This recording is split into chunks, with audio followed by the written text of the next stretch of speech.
Жирэмсэн үед эмэгтэй хүний биед юу тохиолддог вэ? Эхний 3 сард жирэмслэлт боломгц даруйдаа ирээдүйн ургыг хамгаалах дааврууд ялгардаг. Бүр тогтсон мөндөг нь умаад орж тэнд наалддаг.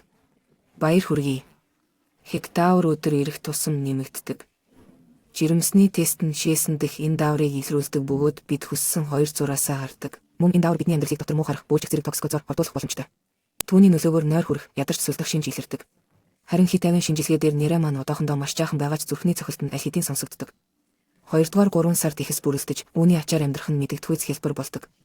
Дотор муу харах зэрэг токсикоз ард үлдэж, эрч хүч сэргэн, энерги нэмэгддэг. Хоолны сонин, этгээд хүслүүд гарч ирж болно. Хэвлийн илт мэдэгдэж эхэлж, бид анх удаа удаан хүлээсэн нярайн хөдөлгөөнийг мэдэрдэг. 7 хоног өнгөрөх тусам бид өөрсдийн байдал улам бүр тодорхой ойлгож, эргэн тойрныхан ч мөн адил анзаардаг болно. 3-р 3 сар.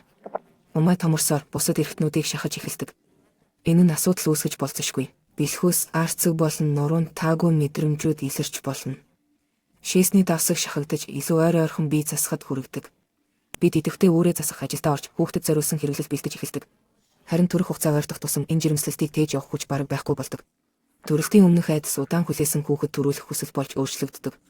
Төрөлтийн урдаж шинж тэмдгүүд илэрч эхэлдэг.